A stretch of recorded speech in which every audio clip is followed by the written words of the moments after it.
Okay, well, I think we've got everyone in. So welcome to our forum, whether or not you're watching over Zoom or on YouTube.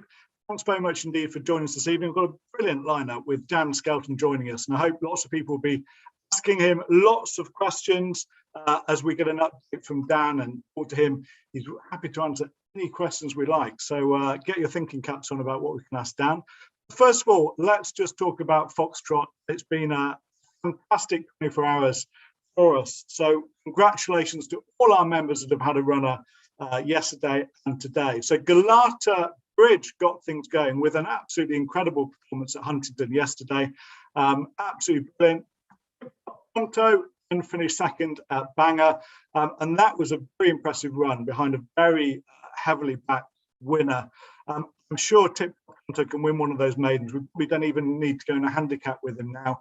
F him up in trip and he'll be winning, I'm very sure, very soon. And then Tiger Orchid ran this afternoon at Southall to round off what's been a brilliant 24 hours, up our 11th winner of the year. So many congratulations to him. I think particular congratulations to Richard Newland and his team, who have done an absolutely incredible job. I think Tiger Orchid, who did not want to jump, remember the end of last season, he pretty much tried to step over the hurdles. Much improved jumping performance from him. So well done to Richard Newland and his team. Let's having a look at Richard Newland's stats. In their last 20 runners, they've had 8 winners and 5 seconds. So they finished last season as their most successful ever season, and they really have settled into the new yard at Urloxy. So great to see Richard Newland's horses running so well. So congratulations to him and the team there. And we've certainly been benefiting with our horses, and we've got a few more runners with the yard coming up over the next couple of weeks. So really looking forward to his good form continuing. So well done to Redcaps and our Tiger Orchid owners. I thought what we'd do is start off this evening with a little video just to remind us of what's happened over the last 24 hours.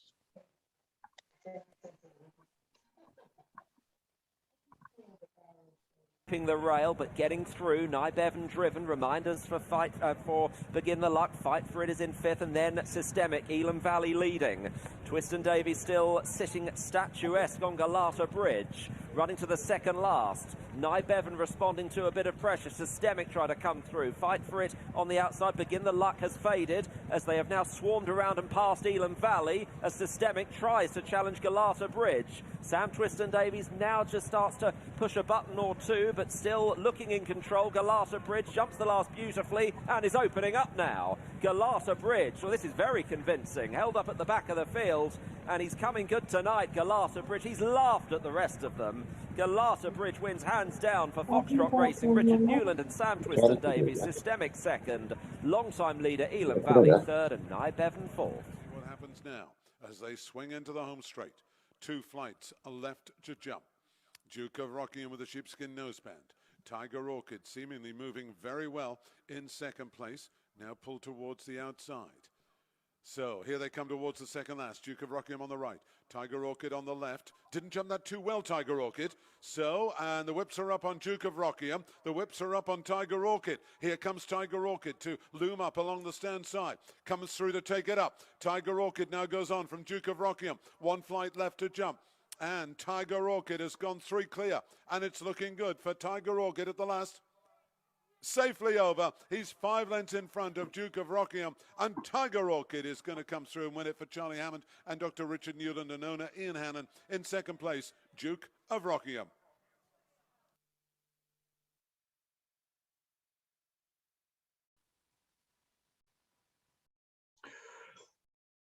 Well done everyone, and congratulations to the Red Cap owners and of course Tiger Orchid's owners this afternoon. The only downside to all that was Tomo, who doesn't seem to know the Foxtrot Racing colours, which is a bit unusual. I'm not sure who we thought owned Tiger Orchid. We'll have to have a word with Derek Thompson about that. But well done to all our owners for a very successful 24 hours, and long may it continue. And I certainly think Galata Bridge and Tiger Orchid will be winning again later on this summer. So well done to everyone. So this evening, I'm delighted, as you know, we're going to be joined by Dan Skelton, and I hope everyone's got some questions lined up for him. So at the bottom of your screen, you'll see a reaction button, And if you press that, you're able to raise your hand. So if you've got any questions you want to ask directly to Dan, you can do that using the reactions button at the bottom of the screen. Or if you prefer to send a message direct to me and I can pass it on to him, you can use the chat button at the bottom. From there, you can select to either send everyone a question or just direct it to me and I'll pick it up. I'll try and get through as many of those questions as I possibly can as we speak to Dan this evening. So please get involved, ask him anything you like, and I will pass on those questions to him if they're on the chat, or you can raise your hand using the reaction button at the bottom of the screen, and we'll come direct to you and you can have a chat with him directly. Just one final piece of admin, I suppose. In the top right hand corner of your screen it should say view. If you use that, you can then select either see everyone that's on the call, or you can just select whoever's speaking. So if you prefer to get a bit of a closer view of the speakers, then you can use the button on the top right of your screen. Great. Well, is Dan with us? I'm just having a look to see if he's with us now. And are you here? Are you on the call? Just going through, see if he's arrived yet. I told him not to log in before 7:10. I said I didn't want to hear him talking about Dr. Richard Newland and our success. So whatever you do, don't log in before 7:10. So I'm just seeing if he's here. I think he took me very literally. Yeah. Well, anyway, we will. He will. Oh, we've got 2 minutes, so I'm 2 minutes early. That's why it's not. Oh no, 1 minute early. Why he's not here.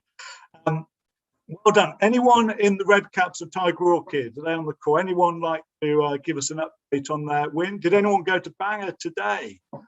Anyone want to tell us about their experience at Bangor or at Huntingdon or at Southall?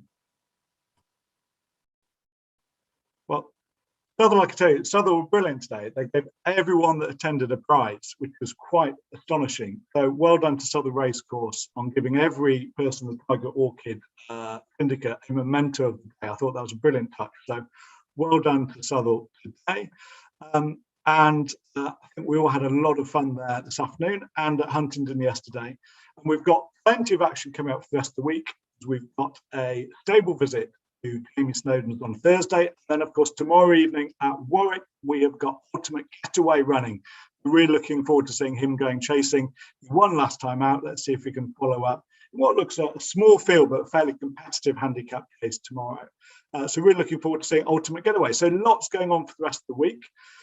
Now it's on, is it 10 past 7 now. So let's see if Dan's with us now. And are you on the call? No. Crikey, I've got to improvise for another minute. That's always going to be a challenge. Sing us a song, Dan.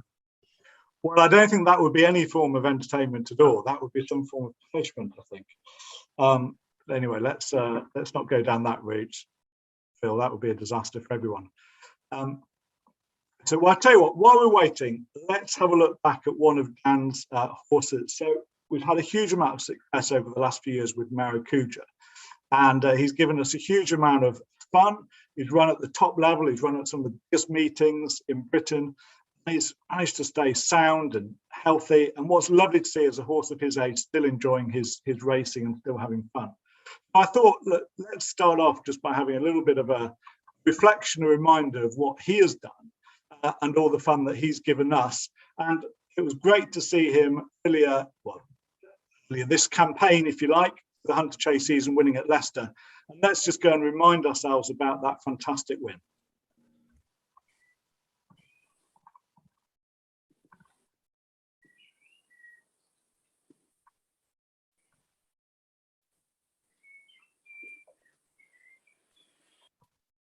Just need to get the video going.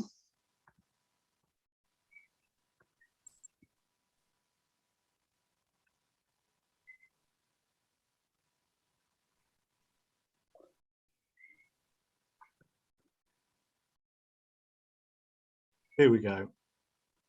Great. So here's Maracuja winning earlier on this season.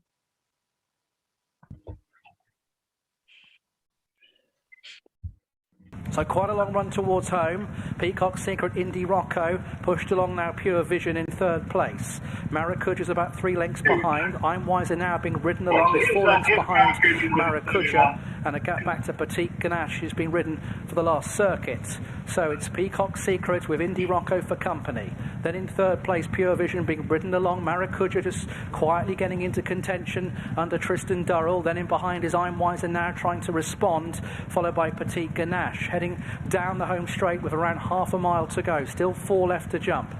Peacock Secret, joined by Indy Rocco again. Ridden along Pure Vision. Maracuja in behind as they jump 4 out. They're clear of I'm Wiser now, and over in 6th place, Petite Ganache. So Peacock Secret with Indy Rocco for company. Still getting a little bit closer as Maracuja towards the far side. 3 out the final open ditch. Peacock Secret was a bit untidy there. Indy Rocco jumped it the better. Maracuja coming into it strongly towards the far side. They're clear now of Pure Vision and I'm Wiser now. This is 2 out. Indy Rocco near side, with Peacock Secret trying to rally. Then over on the far side being ridden now Maracuja. Indy Rocco travelling the stronger at the moment, but Maracuja is coming back towards the far side. Then in between Peacock Secret, who's now being switched towards the near side, but now Maracuja's upsize Indy Rocco with 1 left to jump. Heading towards the final fence then. Maracuja takes over from Indy Rocco, who hasn't responded, having travelled well. Then in third place is Peacock Secret. Maracuja has moved about 4 lengths clear, being driven right out by Tristan Durrell, coming well clear towards the finish. Maracuja well clear from Indy Rocco in 2nd place, then Peacock Secret in 3rd. It's Maracuja, 106 up for the season for trainer Dan Skelton, 1 for Tristan Durrell, wins well at the end. Indy Rocco was 2nd, 3rd was Peacock Secret, clear of Pure Vision. Class came to the fore, and in the end his natural ability saw him through under a confident ride from Tristan Durrell, partly probably because one or two... I think Dan is going to go to join us in a minute. Can you hear me? Right, that he's there. Yeah, Dan, we can hear you. Can you hear us all right? I can. I'm awfully sorry. Completely lost track of time. No problem at all. Well, thanks very much for joining us this evening. Really appreciate you giving up your time. I know you're extremely busy at the moment. Yeah, I'm extremely grateful for you guys waiting on for me. We've just got next door and we're just sort of like expanding the stud. We're in there going flat out at it. So yeah, sorry about that. No problem at all. Well, look, let's just start on. Let's get straight into it. And start off, let's just have a bit of an update, shall we, on some of the Foxtrot horses. So we were talking earlier and watched a little video of Maracuja winning at Leicester. And yep. How is he? How's Maracuja? He's really good, actually. He belies his years, to be honest with you. He absolutely loves what he does. He's a pleasure to have around. I'm absolutely delighted to have him going as well as he is at this age, because you never know with horses. Sometimes they just, literally hit a brick wall and, that's it. But he just thrives on it. And I'm really chuffed with him. He will go at Friday, isn't it? So members of the group would like to. It's a handicap. It's a Hunter Chase handicap, which is quite unusual. So I don't think there's going to be many runners, but he's in good form, and we'll go there. And I'm pretty sure he'll be competitive. Brilliant. Well, a nice way to end the season, I think. And I think so. Obviously, had that great day out at Aintree with him, which everyone enjoyed and a lot of fun. But he probably didn't really take into those fences. No, sometimes they don't. But look, we've had a go now. We've itched that scratch, and we'll go back to normal regulation fences. And we saw Whispering Gypsy out early in the summer, and she obviously ran extremely well up at Haydock. And how is she doing? She's well. I think I've got the grip of her now. She runs very well fresh. I think you've got about 2 races, and then you need a little break. That's not to say you have to throw her out in the field for a month or 2 or something silly like that. But I do just think that she's a bit better having a run and then backing off her. So I will give her about another 10 days and start going again. She'll be ready in 3 weeks then. And yeah, we'll go again. I know she's very well handicapped. You've seen that on that Haydock run against sort of lesser opposition. She's going to look very well handicapped. So if we just do our right, if we just play our hand correctly, I think we'll get there with her. Brilliant. And another horse that we had to be a little bit patient with is Cheltenham Quills. How is she? She's good. She's out in the field. She looks fantastic. I'm not going to get her in until the end of June, early July, to have her ready for the autumn, because we don't need to be putting her legs under any pressure. She's already been down that road and unfortunately had a little injury. Not that she deserved it, or we ran her on ground that could have enhanced the chances of it happening. These things just happen. Don't go looking for them to happen again, though. So if we start with her in normal season, if you like, we'll have her ready in October and we'll go from there. Brilliant. And of course, we had a fantastic start with Ridgeway at Doncaster, and it was great to see him win on his first run for us. He seems like a nice horse to look forward to when he comes back from his holiday. Yeah, and obviously we all sort of decided that the best thing to do is give him a break and treat him correctly, and we're doing so. And yeah, I'm pretty happy that he will go on. I think the slower ground not necessarily will suit him, but I don't think he needs to be running around on rattling hard ground. And a little break treating him this way is only the right thing in any horse, to be honest with you. Yeah. And of course, we recently launched a new syndicate with you, Dan, which sold out very quickly, which was fantastic. So, a horse called Snipe come over Snipe. from Ireland. How has he settled in? He settled in really well, actually. We got him out in the field fairly quickly. He came over, typical horse that has had a season under his belt at a young age. He was a bit light and lean and ready for the field. But to be honest with you, he's a different horse already. Chucked him out in the field, he's blossomed. Delighted with how he looks. I think he's a real tough customer. I actually spoke to Pierce Power about him, who had him in Ireland. We've had horses off him before.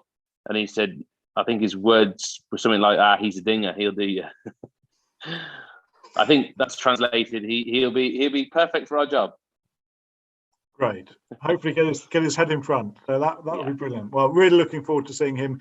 And he's having a holiday now, and then just to be clear, so he'll then start running sort of in the autumn, sort of come into training, sort of July time? Yeah. So I'll get him in probably 2 weeks later than Squirrels. Squirrels can come in the first week of July, and Snipe come in begin maybe the 11th, 18th, something like that. Yeah, perfect. Okay, great. Well, lots to look forward to. But let's talk a little bit about you. And we've already started to get a few questions coming in from some of our members, but some of them have asked about you getting involved in obviously racing. Obviously, you've come from a horse background, but was it always sort of your intention to become a trainer? Was that always your dream ambition? No, not really. We always used to joke when we were little, me and Harry, and we always used to joke that I'd be the trainer and he'd be the jockey. But we didn't really realise at the time that, that was just us playing. Sometimes people play cowboys and Indians. Well, we played trainers and jockeys, and we joked about it when we were very young, but never really thought about it at all. And then we both went down the show jumping route, and it didn't work out for me at all.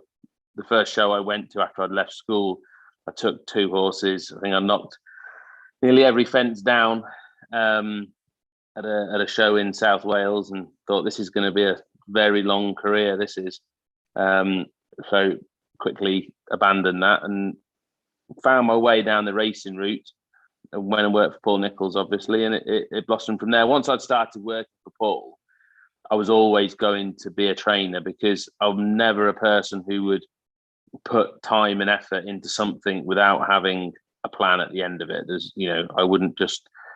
I was never just going to be an employee with no, without a plan in place to do it myself one day. Now, that's not to say that, I'm not saying that if it hadn't worked out, I'd have been quite happy to be Paul Nicholls' assistant forever, because I loved the job and it was fantastic. But I was always going to give it a go myself. And, with the support of people, we've managed to keep the balls in the air, and, that's history then. And you mentioned there about obviously working from Paul and moving from an assistant to becoming a trainer. Did anything sort of surprise you about moving from an assistant role to actually the boss, as it were? Was there anything that took you by surprise when you became in charge as opposed to being an assistant? It's very different being an employed person to being an employer. No one sets you up for that. No one sort of explains that to you. And that's one of the biggest differences, is all of a sudden you're responsible for paying people's wages and they're relying on you to pay a mortgage or pay all the bills. It's all of a sudden you're responsible, and then your team grows. And I think we sort of run payroll for about 60 odd people now. So all of a sudden it's like, wow. But in terms of actually managing the horses, there's not a great deal of difference. Of course, the buck stops with you all of a sudden. Instead of you having a load of suggestions, half of them being idiotic, and them getting swept under the carpet and actually doing something worthwhile. But it is slightly different, to being the boss. But you have to surround yourself with people, good people, to make it possible. Whether you're the boss or whether you're a manager, you've got to have good people around you. It's absolutely impossible to do it by yourself, and to think that you can is pretty ridiculous, to be honest with you. You're going to find yourself in trouble pretty quickly. It's interesting that you mentioned the sort of team there, and obviously your brother Harry's the stable jockey, but what sort of part and role does he play away from riding the horses on the race course?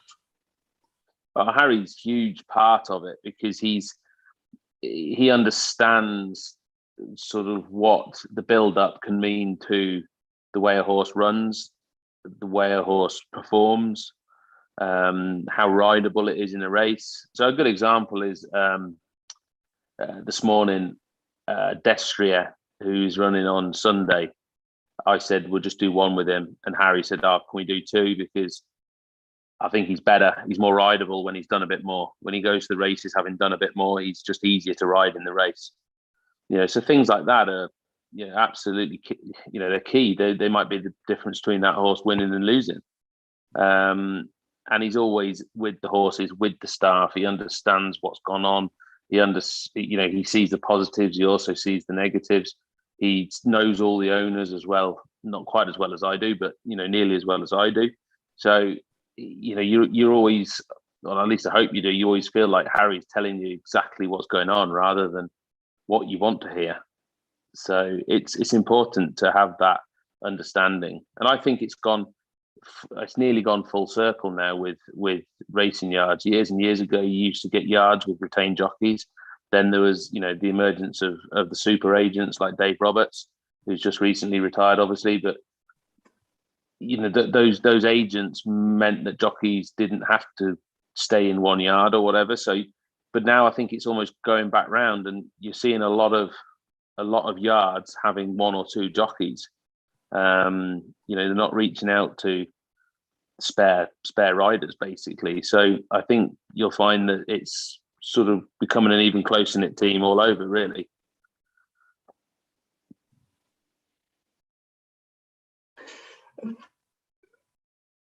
And that's really interesting. And look, let's take a couple of questions from some of our members, because we've got lots of them coming in. Some people explaining, you can either raise your hand and we'll come to you direct. You can ask Dan a question directly, or put it in the chat and I'll forward on the questions that we get in there, or at least some of them. We probably won't have time for them all. But one of the questions, Dan, that we've had is about your training. What do you consider to be your biggest achievement so far? My biggest achievement, I think training 205 winners in a season was massive. You had to set out to do that. So the May before, you had to start then. You couldn't just sort of amble through the season, get to the 3rd of February and go, oh, look, we've got a chance. You can't do that. You've really got to get on. I think that professionally is probably the biggest achievement. Individual horses, some and some. I mean, it was remarkable to win 4 races in 8 days with Too Many Diamonds 3 or 4 seasons ago. We took a mare like Roxana from a first ever bumper to winning a Grade 1. And then there's been some, remarkable performances by horses on a lesser level that we've got from elsewhere, or they've been on the scrap heap that, have come good. And that's, that's a real good feeling when that happens. So I think on an individual basis, it's hard to pinpoint, but I loved what we did with Too Many Diamonds. I think that'd be very hard to do again, and obviously the 205 as a collective was pretty big. Yeah, well, incredible achievement, and it's been great. I think to be part of the yard for so many years and to enjoy all those successes that you've had, because I know a lot of our members follow all your runners and all your horses and enjoy almost feeling part of the yard and part of those successes that you have. One thing that often crops up is sort of size of yards, and I mean, how do you manage to look after so many horses within the yard? Your team. It's totally your team. If you have a good system, so you have a good system for feeding, you have a good system for riding them, you have a good system for washing them off, getting the rugs back on. Just those small things that you wouldn't even consider as a system. If they work and they are effective, they make things so easy. I would say 50% of horses need checking on rather than specifically training, because 50% of them fit into the system beautifully. They thrive in the system. They love their feeding. They love their regime. They love their riding out. They love their galloping. You can race them when it's appropriate. Touch wood, they're not horses that are lame. You can sort of get on with them when you want. The other 50%, they take a bit more managing. A few of those horses might be individually scrutinized by a senior member of staff, be it that they've ridden by them or that they look after them. So they're getting lots and lots of attention. And then, I'd be sitting over the top of all of that, just checking on everything, just making sure it's all running smoothly. And the best way to describe what I do is just make sure it's running smoothly. If you see a horse that's sound and it's doing its work well and it's eating, that's how you want them. You don't all of a sudden have to go into, okay, do we need to do this with it? Do we need to do that with it? No, that horse is thriving. This is a living being. This horse has a very sensitive body. Don't mess it up. You've got it good. Don't now mess it up. The ones that aren't going so well, then you've got to get involved. Then you've got to be a bit intrusive and say, well, why? And is the feed working? Is the exercise working? Do we need the vet? Has it got ulcers? Has it got kissing spines? Are its feet right? So I'd say 50% almost run themselves, and then 50% you've really got to think about. And of that 50 that you're always thinking about, you can almost break it down into 3 sections. So there's a third that are getting over a run, a third that are coming up to a run, and a third that are currently running. So the ones that are getting over a run that need a lot of attention, that's the physio's job, that's the vet's job, that's the holistic team, getting them back to the point where we can get on with them. And then, you can't judge a horse too harshly after its race for 10 days or so, because it's getting over it. So you end up with a yard, say, of 100, 130, 140 horses. You probably say, well, 60 or 70 of them, add milk and stir.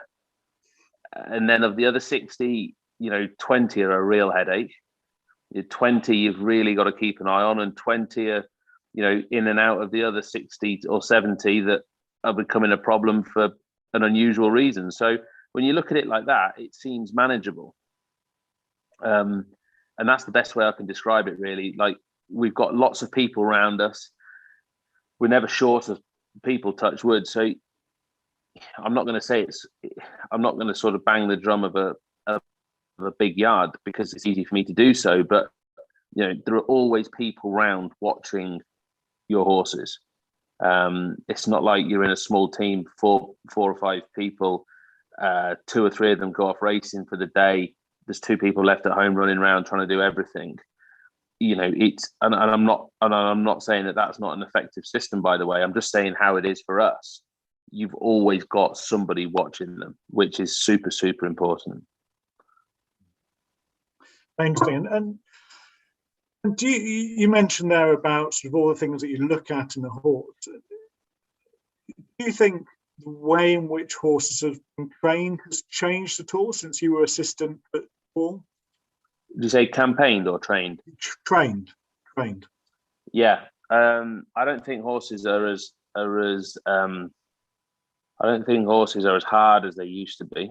I think, but then at the same time, like when I was at Paul's, we had the likes of Denman, Kelly Star, Big Bucks, Masterminded, Neptune, Collonge. Like you couldn't give them enough work. They were just superior athletes. But I do feel that horses aren't quite as robust as perhaps they were 15, 20 years ago. And beyond that, I actually think because we've got all-weather gallops all the time, and because we're feeding so, not I wouldn't say perfectly, there's always room for improvement, but because their nutrition is so good, and I do feel that we overtrain a lot of horses. A lot of the successes of horses, a lot of the successes we get with the average horse, if you like, is when we've backed off them, is when we've trained them and had them 100%. They've gone to the races and they've ran okay. Actually, the result, we get a better result with those horses once they're fit, just keeping them fit. You've got to remember that there's no such thing as 101% fitness. The second you tip over 100, you go downhill because you overtrain. So actually, I think nowadays we don't have to train the horses as hard. That's interesting. Yeah, very interesting. And you mentioned there sort of the medical side of it. Do you think that has developed? Do you think the veterinary side, the understanding injuries has improved? And therefore, do you think almost we're picking up injuries more easily? Do you think that medical aspect has changed? Yeah, I can. There's a really interesting, I can illustrate this quite well because I was having a chat with Mark Johnson one day about tibial fractures. And I said to him, I can't believe this. I never had a tibial fracture before. And all of a sudden I've got 4 in the space of 18 months. And they were non-displaced. They were just a hairline crack like you'd get in a pelvis. I said, why do you think that is? He said, well, you've always had them. You just couldn't diagnose them. So yeah, veterinary science advances and it tells us new things. But I always sort of jest with our vet, the difference between theory and reality. He's working in theory, he's working on textbook and veterinary, and we're dealing with the reality. And you have to have a strong dollop of reality when you're dealing with horses, because sometimes the intrusive method can backfire on you. You've got to make sure that what you're doing is going to work. And if it walks like a duck and quacks like a duck, it's normally a duck. Yeah, no, that's very interesting. Well, look, Dan, let's get a couple of questions here from some of our members, and try to be sort of quick firing these questions at you, and one after the next. But look, Trevor's asked a question here. You spoke about the roles within the yard, and what he'd like to know is about sort of entering and declaring the horses, which obviously is an important part of training and getting winners. Who does that in your yard? I do it all. So I do it the night before. I'd normally enter all the horses the night before the entries close, and then I'd declare them all the night before as well. And if anything changes in the morning, I'd take them out. When I worked for Paul, his PA did it. I don't think it saves time if I do it. I don't think it's a longer process for me. I think it's one of the most important things. And you're always, if you're always on that BHA site looking and seeing what's going on, you sometimes just at the corner of your eye you'll see a race. Oh, there's only three declarations in that, or there's only 5 entries in that. You can just pick up little nuggets of information that you wouldn't see if you weren't on there. So I've always done it. I can envisage myself always doing it. And like I say, I think it's got its positives for doing as well. No, I can see that, absolutely. And it seems to me that the yard is sort of slightly adapted. You mentioned about having the over 200 winners in the season. We talk about the sort of size of the yard, but would I be right in thinking that perhaps you're more thinking about quality now in terms of the horses that you have, as opposed to it being a numbers game and you want winners, but just trying to get the winners on the board. It just seems that the quality in the yard has improved quite dramatically over the last sort of season or so. Yeah, it has. And after those 200 winners, I recognised pretty quickly that, whilst everybody was delighted to do it, I think the owners realised that, it wasn't a sustainable thing for them. And my staff were just exhausted. I mean, the miles that the travelling staff, especially, and Harry and Tom Messenger, one of their assistants had done was just phenomenal. And it just wasn't sustainable. To ask them to go out and do it again would have been ridiculous. And we all know that people aspire to compete in the best races, and where the better prize money is and the prestige is ultimately, that's what we're trying to achieve. We're trying to achieve the best product. So yeah, we've gone that way. We tried to go that way. We've gone that way, and I think it's working well for everybody. I couldn't just have jumped up and down 4 years ago, stamped my feet, said I want better horses. Please send me better horses, instead of having lots of summary types. People wouldn't have stood for that. But I actually think the fact that we said we were going to try and get 200 winners and got it sort of gave us a platform for belief almost. There's almost a feeling that, well, they said they were going to do that and they did it. Now they say they're going to do this. We believe they will. So we got the support almost off the back of doing the first, the first sort of quantity aspect of it, and then tailored it back and made it work. Made it work a bit better, really. Well, you certainly have seemed to have done that, because the success you've had has been absolutely fantastic. And as I said earlier, it's been great to be involved in that. But let's look forward to, I suppose, this season, but we might call it next season if you like, starting in the winter campaign. You set yourself targets for the coming season? Do you have anything specific you want to try and achieve, or go into it with any aims and specific ambition? I'd like to try and get to £2 million in prize money again. I think 100 winners and £1 million in prize money is a fantastic year for any yard. We've had that £2 million a couple of times now, and I'd like to try and maintain that. And if you win into £2 million in prize money, you're probably getting between 120 and 150 winners. So, that's fantastic as well. But I don't think it's sensible to say, well, we have to have more than 150 winners. And, when you're not setting yourself absolute targets, I don't feel that you have to do that, because it doesn't mean anything. It doesn't mean anything if you achieve them. And if you don't achieve them, you feel like you failed. And there's no point setting the team those goals if actually when you don't achieve them, it doesn't mean anything. Like, I remember when we had those 200 winners, I said, right, we are having 100 runners in May that year. We are having 100 runners in May. And we did. I think we had 101 and we had 30 winners. And, that was what I started out with. And then I said, right, we're going to do this, this, this, and this. And we did it, and it came off. But, if I'd have just said, right, we're having 150 runners in May, and you only had 100, like, well, we've fallen short, but we've had 30 winners. Only set the targets. Even if they've got to be big, there's no point in setting a target that's absolutely achievable, because it's not really a target, and people will see through that. But never set a target that is completely unattainable, because if you do so, you're just demoralising everybody. Set the achievable high, and then everyone's got to work hard to do it, but ultimately it can be achieved, and when it is, everybody feels good. So let's try and get the 2 million, because it feels doable with the team of horses we have. And if we do that, then we'll be right up there, and hopefully one day we'll be snapping hard at Paul in April. Well, I'm sure that's an ambition of yours, but let's hope that can prove very soon. Let's just take another question from a member here. Are there any horses that you're particularly looking forward to seeing run this season?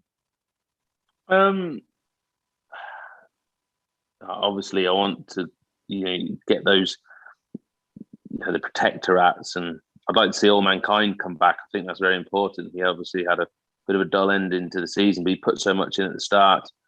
He's got a lot of nice bumper horses, an unbeaten horse called Grey Dawn, 2 from 2 in bumpers. He could be anything. We've got a host of novice hurdlers that are going novice chasing. It's hard to really pick one and go, well, that one, because you shouldn't really ask them. You shouldn't really ask any horse to carry a team of 140 on their shoulders. Everybody's got to do their bit. So I can't really pick one out particularly, but it is important for those top end horses to come out and do it. They're the ones that people watch. When Protectorat runs, it'll be here's the horse that was the highest placed horse in the Gold Cup, and it's important that he runs well. So he'd be important that and he's only a 7-year-old going into 8, so hopefully he's got improvement. Well, very exciting. Really exciting horse. And just coming away from the training side of things, obviously you mentioned earlier about the stud. Just tell us a little bit about that setup. Sorry, you cut out the last bit there. Sorry, Dan. Sorry, you mentioned earlier about you being at the stud. So can you just tell us a little bit about that setup? Yeah, so last January, we got Dink, who's Nubanegra's sire, and he stands at the stud here. He had, I think, about 50 mares last year. He's on for probably 65 or so this year. His foals have been really, really good. We're delighted with them. And we've got probably about 40 brood mares around the place of ours and of clients. And I just feel that it's getting harder and harder to buy top quality horses. I'm not saying that all of a sudden we're going to, they're all going to be born on the farm, and it's going to be this beautiful story where all our horses are born next door, and that's not going to be the real world. But if you can get a handful of them through that route, it means that nobody else does. And me and Grace, my wife, set it up with the ambition that it was going to be commercial, and stand on its own 2 feet, which touch wood it is, but that it also carries a job. It also carries the fact that a lot of the owners all of a sudden want to keep a mare and perhaps breed a horse and try and have a horse that way. So it works really well. Early stages are that it works really well. Obviously, the stock have got to run, but there'll be winners in there. There's no doubt about that. There will be winners in there. They look the part, and we've got foals by other stallions. Every other stallion there is basically around the place. So it's not just, we're not just loaded up with one horse, but it's exciting. It's a different thing. I really enjoy it.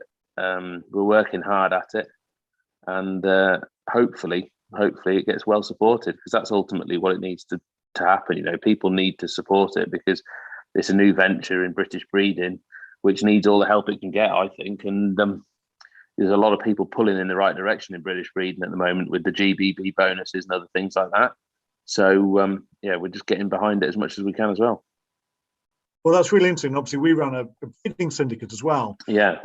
We've got a lot of our members very interested in the breeding. We've got a visit to Shade Oak Stud coming up in a couple of weeks. So it's really interesting.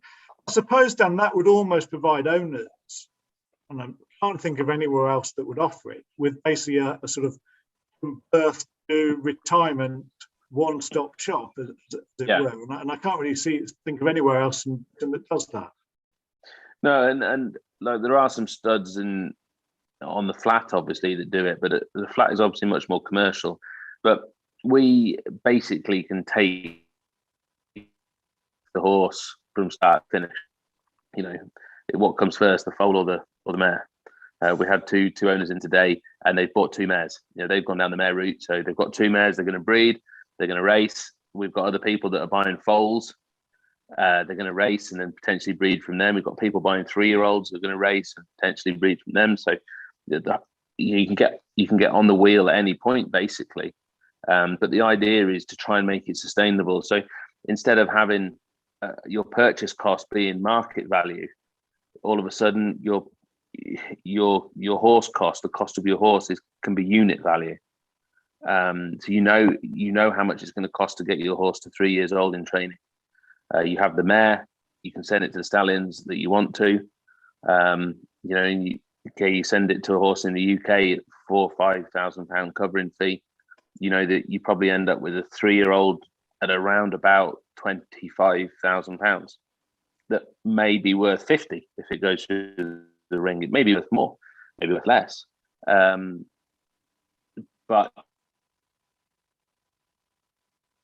you know that will get to it. And over a lifetime, that's what you've got to look at horses. It doesn't matter whether you're a trainer, a jockey, syndicate manager, an owner, whatever. If you look at how you do over a lifetime with horses, you will, if you're one of the ones that could withstand the knocks and take the bad times, you will be amazed what you can achieve.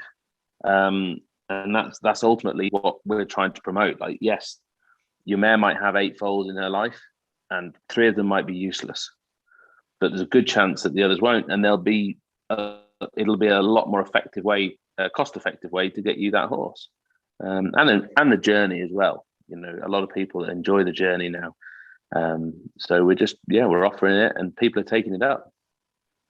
Great. Well, it sounds a very interesting initiative, and be interesting to see how those horses foals, I suppose, come through and develop, and how they do on the race course. If you've had them since birth, you've got no one else to blame, I guess. Well, that's it. Great. Well, just to finish off with, we've just got a couple of sort of more generic questions, I suppose, that come in for the members, just about racing in general.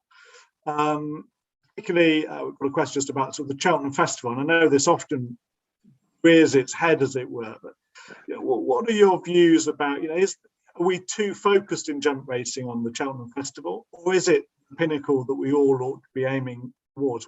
What is your general view on the race programme in Britain?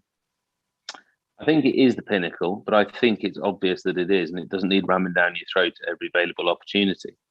I think the race programme for the top end horses can be twiddled with and just tweaked and gotten a bit better. My biggest problem with the top end races in the winter is that they are inappropriately placed at race courses where the ground could be terrible or whatever. So I think we need to spend a bit of time sort of ironing out the problems in that race program. I actually think that the vast majority, I just think there's way too many races.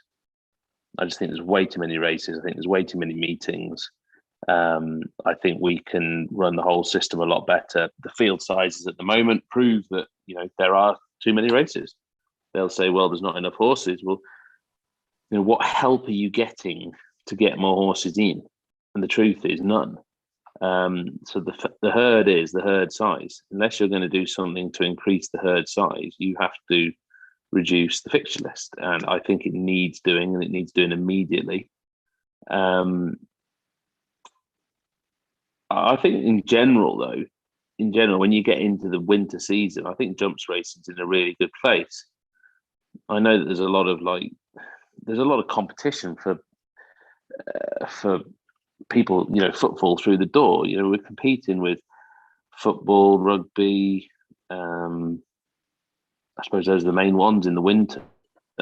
Why are those people that are going to go and watch a Premier League match? Why are they going to come to a race meeting instead? It doesn't. I don't think we can get them. And there's a lot of those achievable targets I was talking about earlier on. We all kind of get down that we're not getting more people through the gate, and I think if you look after the people that are currently coming through the gate, they'll potentially come a bit more. So I think our attention is in the right place for sure. We've got to find a system. Of course,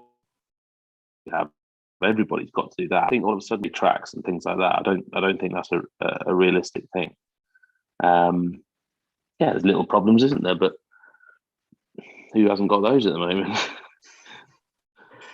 Well, that's that's very true. But I think in general, do you think British racing's in a good place, despite the obviously the domination of the Irish, certainly at the festival, perhaps a couple of years ago. We seem to have some good horses coming through. I mean, is that your view that actually British racing is probably in a pretty good place at the moment? I think it's in a sustainable place. I think we are just lacking behind Ireland in terms of quality when you get to the very top end. But that comes and goes. Why all of a sudden, Man City, the best team when 10 years ago they weren't. Investment, number one, it's investment. But we've got that, and there's no point banging the drum going, well, we haven't got investment. We have, but it takes time to catch up. All of a sudden, we are realizing, okay, we need to be buying this type of horse. Well, if you buy that type of horse, it doesn't come to fruition for 3 or 4 years. So you just got to let these things happen. I think the bigger